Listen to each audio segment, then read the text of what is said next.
we remain steadfast in our commitment in delivering local news that matters.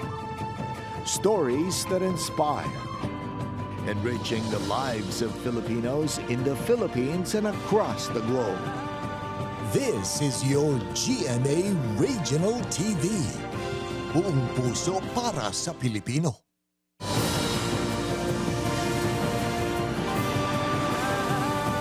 Ini ang GMA Regional TV 1 Western Visayas.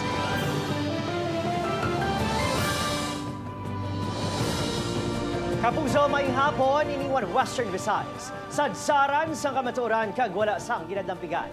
Outside and Prietos Live, you can diri sa GMA Bacolod Station. Magadulong sa inyo sang komprehensibong mga balita sa Kabisayan nakatungdan. Ako si Caitlin Revilla, live sa GMA Iloilo Station.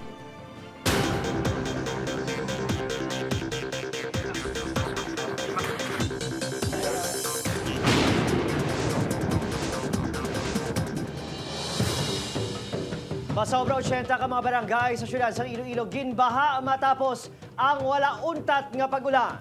Pila ka mga residente gin-rescue matapos nga matrap sa ila mga puloy-an. Ini ang gitutukan ni John Sala. Halin pa kagabi ang pagbuubo sang mamunog nga ulan sa halos bugos nga Western Visayas. Dala ini isang habagat nga gipabaskog pa ni Bagyo Guring. For the past 24 hours, 8:30 sa aga ka, o until 8:30 kaina, naka-record ng ni sensor sa ito ng 260 plus millimeter na rainfall. Imagine na, in just 24 hours, almost ang monthly average na ang ulan, no?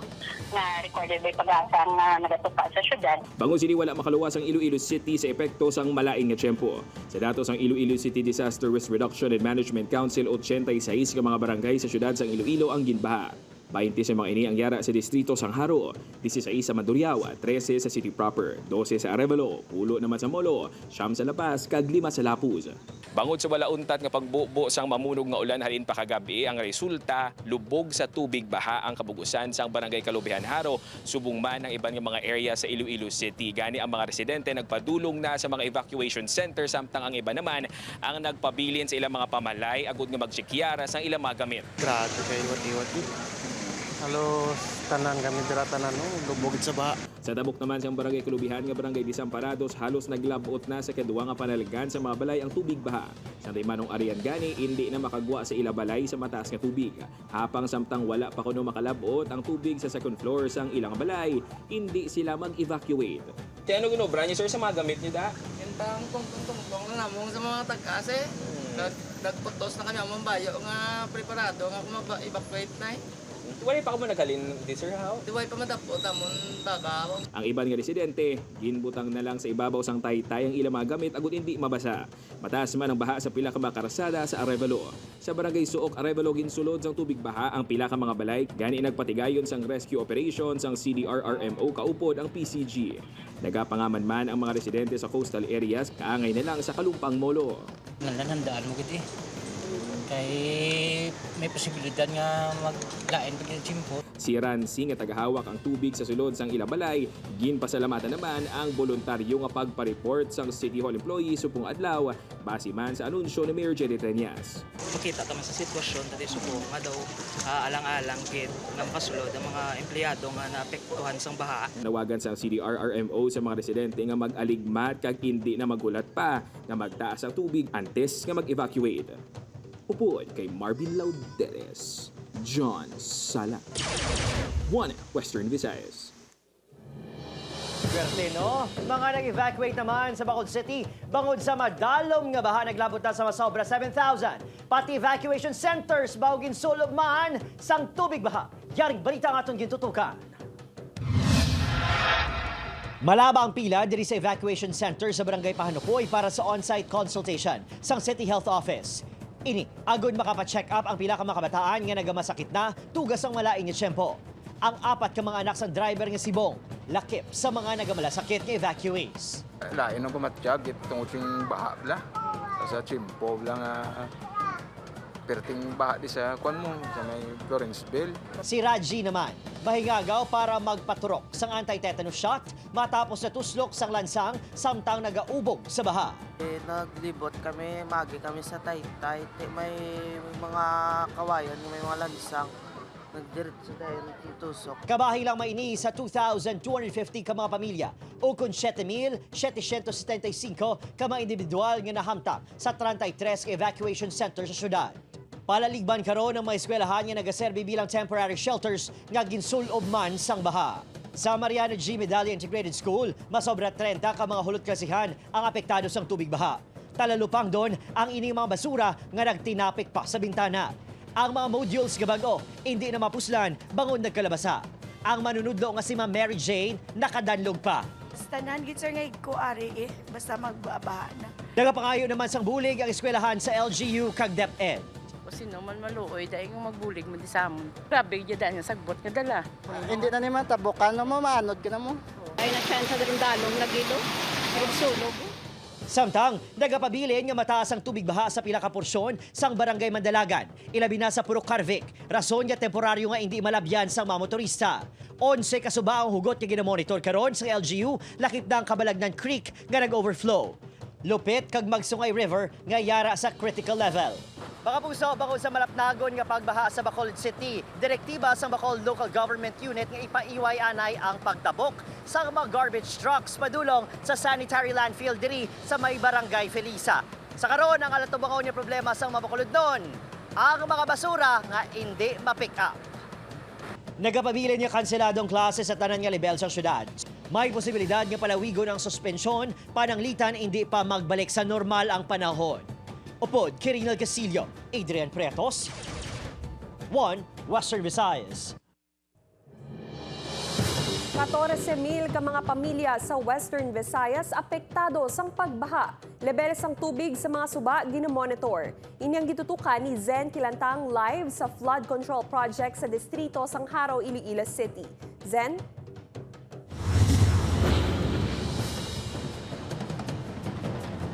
Kate, madamo ang mga naapektuhan sang pagbaha sa kaprobinsyahanan sang Western Visayas bangod sang wala untat nga pagbubo sang ulan na humaling kagabi. Padayon ang pag-ulan sa madamo nga lugar sa rehiyon. Diri sa Barangay Lapayon, Laganes, kagabi pa lang ginpang-evacuate na ang mga residente matapos ginsulod sang tubig baha ang ilang mga balay. Malapit pulo ka mga pamilya ang apektado kag temporaryo nga nagatiner sa Barangay Hall. Sus, grabe, hindi mo maintindihan kung maano ka kay grabe doon ang flow sang tubig. Grabe. Basta diri o. Taga diri ko sa kagabi ang tubig dito sa amon. Kay pagkapagwa na mo taga diri ko na siya gawa iyawa lang ko bitbit siya Mataas man ang tubig baha sa Laganes Elementary School, madalo man ang baha sa Barangay Gihaman. Mataas man ang tubig baha sa school grounds ng Makina Elementary School sa Dumangas. May mga balay man sa Barangay Inagdangan, Zaraga nga ginsulod sang tubig baha. Ginapaaligmat ang mga pumuluyo sa posible pagtaas pa sang tubig. Padayon man nga ginamonitor ang mga suba sa kabanwahanan pati na ang level sang tubig sa flood control project. Sa latest monitoring sang Pavia DRRMO Operation Center, amat-amat na nga nagasubside ang tubig sa suba sa Aganan, Pagsangaan kag Tigom. Sa monitoring sang Iloilo PDRRMO, apektado sang pagbaha ang banwa sang Gimbal, Oton, Leganes, Leon, Badyangan, Lambunaw, Mina, Pototan, Dingle, kag Pasig City. Samtang sa datos sang Regional Disaster Risk Reduction and Management Council 6, yara sa 48,000 ka mga individual o kun 14,000 ka mga pamilya ang apektado sang malaing nga tiyempo. Labi nga naapektuhan sang pagbaha ang probinsya sang Antique, Iloilo kag Negros Occidental. Padayon pang nagasaka ang aton nga numero tungod sang sige-sige pang pag-ulan sa gihapon, especially sa side sang probinsya sang Antique kag probinsya sang Iloilo amo man sa may probinsya sang Negros Occidental. May mga na-record naman nga landslide sa San Joaquin, Iloilo, Hamtik kag Bugasong sa Antique, Don Salvador Benedicto kag Bago City sa Negros Occidental.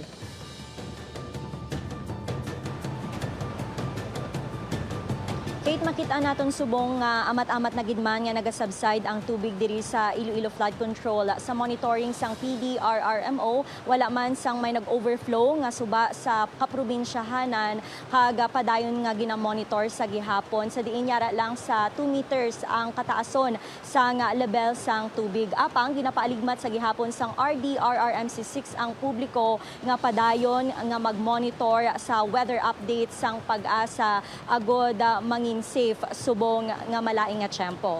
Kate? Madamo nga salamat, Zen Kilantang.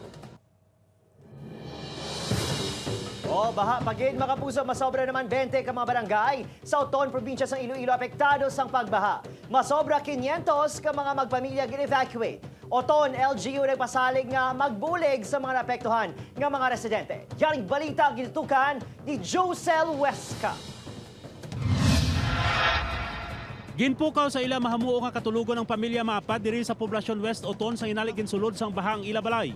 Langoy sa baha, ti amo na hindi ka man kaulag, di ka man ka pamakalto sa tinda kay baha man. Magluto kami, basa kami. Tanan-tan basa gid, wala gid bala. Apisar sa ila sitwasyon, wala plano sa Daisy ka Gross nga magpadulong sa evacuation center. Lain ang sitwasyon sa mag-asawa Villar diri sa Barangay Buray. Tungod hindi makalakat ang na-stroke nga asawa, nag-ayo si Manong Danilo nga i-rescue inisang Ozark. Mulay kita mo nga hindi na ko kadaog sa yagawa. Hindi man sa katindog, hindi sa kalakat. Kabahin ang mag-asawa sa masobra 80 ka mga pamilya ginsaylo diri sa Barangay Hall. Suno sa Oton LGU hindi magnubo sa 20 ka barangay sang apektado kag masobra 2,000 nga individual ang yara sa mga evacuation center. Prioridad sang LGU nga matagan sang food packs ang mga gin-evacuate. Ginalibot ko ning 30 city ka barangay kag naghatag kita food pack para at least may panon man sila may kaunon man sila. Tungod kansilado ang klase mga evacuee ang kadamaan nga nagpadulong diri sa San Antonio San Nicolas Elementary School. Pero talalupang doon nga pati atubang sang bulutuan ginbaha. Apektado pati ang mga motorista nga nagalabay sa mayor nga dalanon sang Oton. Luwas ang pagpugok sang trapiko, may pila nga naaberya. Kaangay ng Day Bernard ka Godfrey nga nagamaniho sang motorsiklo. Sa ko spark plug na? Ha? Sa spark plug. So ginpilit mo na lang ano sa ano sa pa? Mga pulit lang. Grabe traffic abi mo. Pero kung rekta lang hindi man yung time ano. Tapos ang motor mo ano na lang? Mga patyan gid. Wala man makaluwas pati merkado sang Banwa. Pagpati sang MDRRMO, mayor nga rason sang baha ang mamunog nga ulan nga ginsumalang pa sang high tide. Nagbara ang pagwa sa aton nga tubig. May baluan naton sa Oton, ang baha naton diri may high tide kag low tide man. Wala man ang inupang ang baha para madayon ang kasal sang 17 ka pare sa simbahan sang Oton. Kangay sa mag-asawa Valley nga bisan baha halin sa Poblacion South, gindayon gid ang ila kasal. Grabe, sige lang miskang gaba pero dayon lang amon niya kasal nga ano. At least mablisingan kami sa simbahan la. Upod kay Cirilo Rindoque, Josel Huesca, 1 Western Visayas. Naglabot sa 3,848 ka mga pampubliko kag pribado nga mga eskwelahan sa Western Visayas ang nagdeklara sang suspensyon sang klase subong adlaw base sa datos sang Department of Education 6. 370 ka mga eskwelahan sa probinsya sang Aklan ang wala sang klase subong adlaw. Samtang may masobra naman 1,000 ka mga buluthuan sa probinsya sang Iloilo kag masobra sa 500 sa Negros Occidental.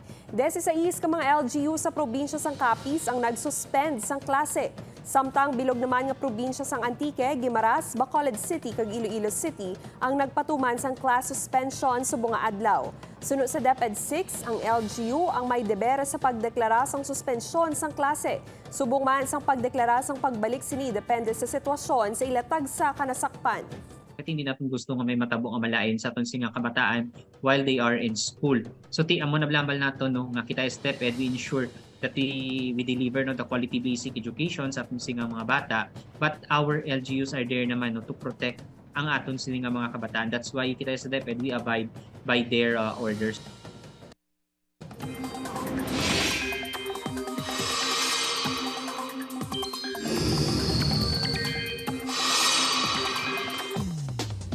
Mga puso padayon nga ginamonitor o kung ginabantayan sa pag-asang duha kabagyo sa sulod kagwa sang Park and Philippine Area of Responsibility.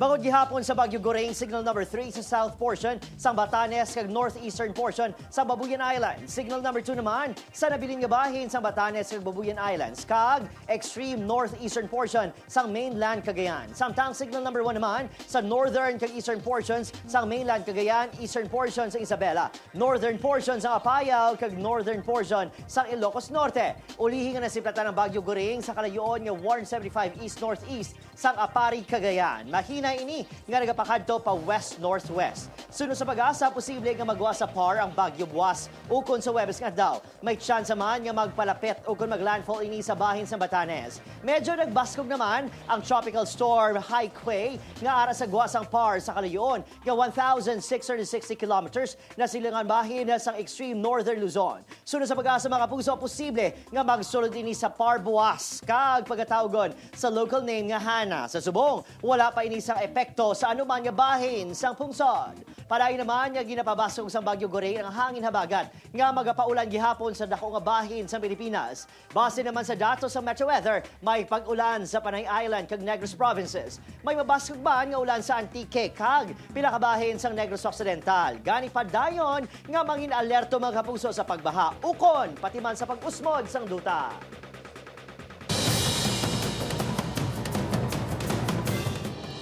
Mga kapuso, ang GMA Network ang nagapangita sa mga aplikante para sa mga bakante nga posisyon. Sa mga interesado, pwede ka mo magpadala sang application letter kag resume sa regionaltv@gmanetwork.com.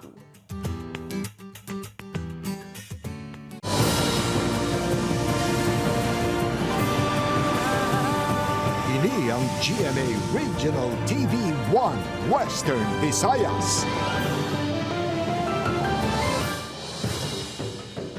Mga puso, masobra naman 10,000 ka mga magpamilya apektado sa malapnagon nga pag-ulan kag pagbaha sa probinsya sang Negros Occidental. Samtang ospital sa Bago City ginbaha man. Yaring balita gintutukan ni Eileen Pedreso live hikan sa syudad sang Talisay. Lin, anong latest?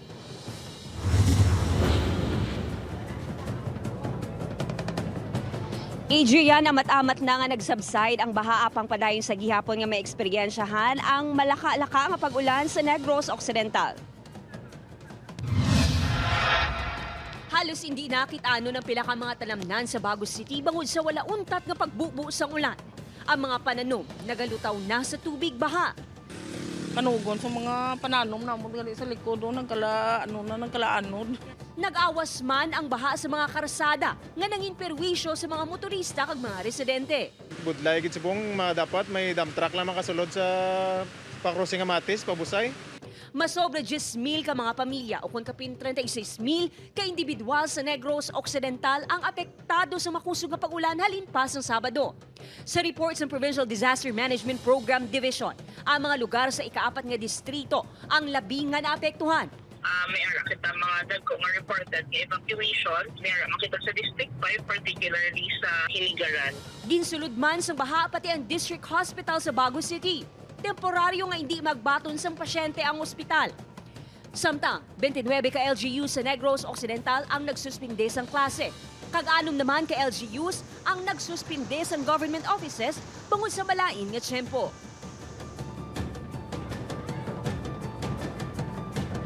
Adrian, nagpasalig naman ang provincial government sang bulig, kaangay na lang sang food packs kag hygiene kits sa mga residente nga kutob sa karon yara sa gihapon sa mga evacuation center. Adrian? Tasig-tasiga lang naton live gikan sa Barangay Zone 15, Talisay City. Maraming salamat, Eileen Pedreso. Masobra sa 700 ka mga pamilya sa probinsya sang Antique ang gin-evacuate kasunod sang pagbaha kag landslide. Ini ang gitutukan ni Ashley Lisa. Naka-eksperyensya sang kasarangan tubtog mabaskog nga pag-ulan ang probinsya sang Antique humalin pa kahapon nga nagresulta sa pagbaha kag landslide. Sa barangay Igbarawan, Patnongon, pila ka oras nga na-stranded ang mga pasahero bangod sa landslide. Na-clear naman ang lugar pagkatapos sang kapin 3 ka oras. Nakitaan sang paglitik ang karsada sakop sang barangay Igbugakay, Hamtik. Hindi ini maagyan sa mga salakyan. Naglitik man ang karsada sa barangay Bungbongan 3. Nag-usmod kag naglitikman ang karsada sa barangay Mabini, Sibalom nga nagakonekta sa 14 ka mga barangay sa Banwa. Ginalimitahan na sa mga motorsiklo ang makalabay sa lugar. Passable ang ginhimo nga access road sa naguba nga Paliwan Bridge, apang limitado lang sa light vehicles ang makalabay, agud hindi ini mag-usmod. Isa ka truck na may karga nga heavy equipment ang nakabunggo sa poste sang kuryente sa barangay Asluman, Hamtik sa tunga sang pagbubo sang ulan. Padayon ang clearing operation sa lugar. Ginaabisuhan sang Antique PDRRMO ang mga motorista nga likawan ang pag-agi sa Mountain Road kag sa Baylo mag-detour sa Coastal Road sa Aninii. Isa ka balay sa barangay Durog, Tobias Fournier ang naguba matapos ginhampak sa mabaskog nga balod. Natumba man ang pila ka puno sang lubi. 15 ka mga pamilya ang in-evacuate. Sunod sa PDRRMO Antique, 46 ka mga barangay gikan sa siyam ka mga banwa sa probinsya ang apektado sa malain nga tiyempo. 712 ka mga pamilya nga ginabugusan sa masobra 2,000 ka mga individual ang temporaryo nga gin-evacuate. Padayon naman ginapangita ang siyam ka tuig nga bata nga ginapahaya ginanod sang tubig sang nagtabok ini sa sapa sa Valderrama. Papuli na kunta ni ini upod ang iamay sang natabo ang insidente. May mga baha rin kita, may mga landslide. Likawan lang natin anay ang mga pag-studya sa mga lugar. At kung pwede, no, diyan lang anay kita mamuyon no, sa ating mga respective na mga residences. Balita halin sa probinsya sang Antique, Ashley Liza, One Western Visayas. Department of Public Works and Highways wala sang nakita nga pag-usmod sa Ungka flyover sa ginpatigayon ng mga dynamic load test. Flyover plano nga paagyan sang heavy vehicles subong nga semana. Ini ang gitutukan ni Zen Kilantang. Halin sang tinalikdan nga semana, padayon nga nagapatigayon sang dynamic load test kada gabi sa Ungka flyover ang DPWH-6. 8 ka mga truck sang kontraktor nga International Builders Corporation nga may karga nga 20 ka tonelada ang ginpalabay sa flyover agud mahibaluan kung nangin epektibo ang ginpatigayon nga jet grouting o kung ang pagbuhos sa pundasyon sa mga poste sang flyover. Sa monitoring sang DPWH, wala sang may nakitaan nga vertical displacement o kung pag-usmod sa una nga 5 ka gabi sang load testing. Sa subong, ginatanaw naton nga pag may makumpleto kami nga number of vehicles nga padyagana na namon test from the start up to the end of the Ongka flyover simultaneously on both lanes. Dugang pa sang DPWH sa tion nga matapos na ang series of load test dayonon subong nga semana ang simulation exercise sa diin paagyan sang heavy vehicles ang magtimbang nga lane sang Taytay. Maybe it will be conducted this week and then after that amo na makakonduct kami doon may movement man siya o wala. Ginpahayag na Oropel nga ipagwa sang ahensya ang resulta o kun report pagkatapos sang patigayunon nga mga test. Upoy Karama Porkia, Zen Kilantang, One Western Visayas.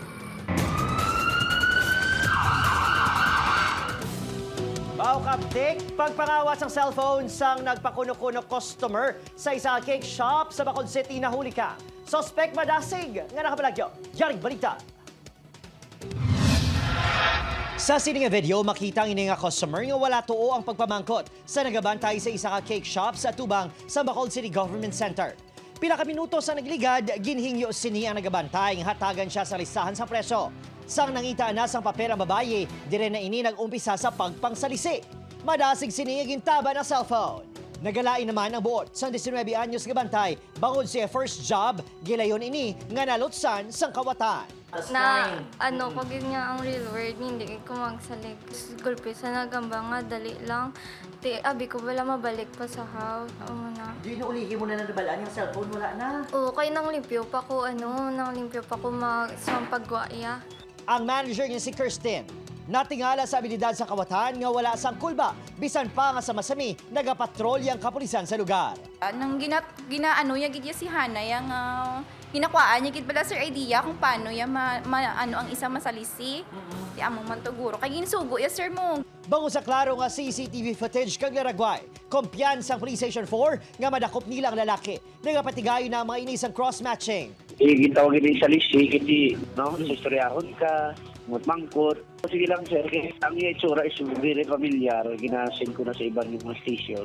Sad to say, may aras sa identified namon ang nangawat isa, may aras turula na file. Nagapanawagan sa buong kapulisan nga hindi mag-isol ang mga biktima sa pagpasakas ng kaso. Agod hindi na ini, baka pang biktima pa. Opo, Kiril Casillo, Adrian Prietos, 1 Western Visayas. Alas 6 kanina sang aga ginpatuman na sa mga gasolinahan sa Western Visayas ang pagpasaka sa presyo sang gatong.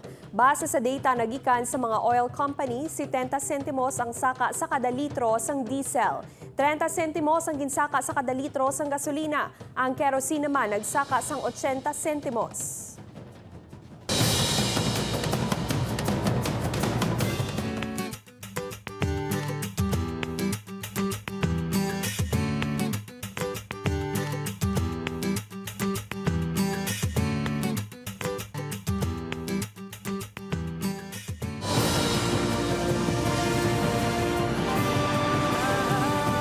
Ini ang GMA Regional TV 1 Western Visayas. Mga enhinyero gikan sa nagkalain-lain nga pungsod nagtipon sa ikalima nga Philippine Engineering Summit sa syudad sang Iloilo. Ini ang gitutukan ni Zen Kilantang. Masobra sa 500 ka engineering professional, experts kag mga estudyante gikan sa nagkalain-lain nga lugar sa Pilipinas ang nagtipon sa 5th Philippine Engineering Summit nga ginpangunahan sang Philippine Technological Council. Iniagod mag-connect, mag-collaborate kag ipakigbahin ang ila expertise. Suna sa presidente sang PTC, pinaagi sini mapasanyog pa ang ila ihibalo kag mahanas ang ila abilidad sa engineering. Actually to update our members on the current issues of engineering practice. Tinutuyo man sang Philippine Technological Council nga mangin mapuslanon sa sosyedad, ilabi na sa mga ginatukod nga mga infrastruktura. Una is to be able for us to be able to level up our qualifications and competencies, and the second one is to promote, of course, these competencies of Filipinos, that wherever we are, we will be recognized as we are, engineers, technologists, and technicians. Duha ka adlaw ang nasambit nga summit nga ginpatigayon sa Iloilo Convention Center. Upoy kay Romal Parquia, Zen Kilantang, 1 Western Visayas.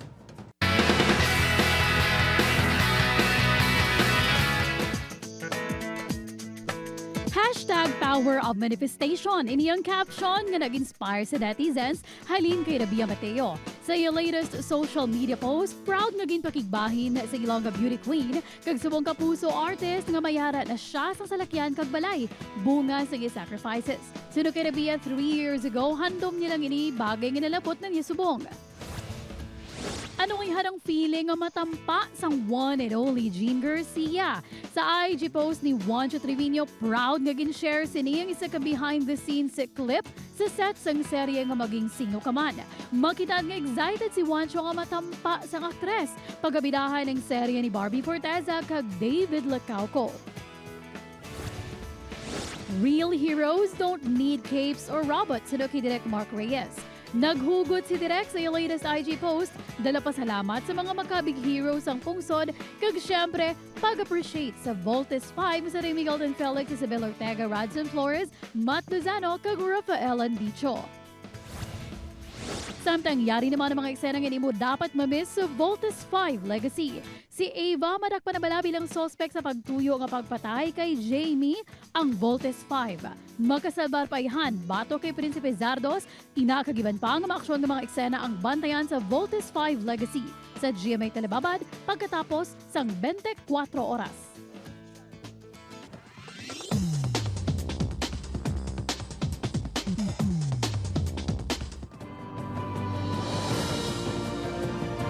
Halong sa baha, mahimo ninyong manatawin ni episode sa GMA Regional TV official website www.gmaregionaltv.com.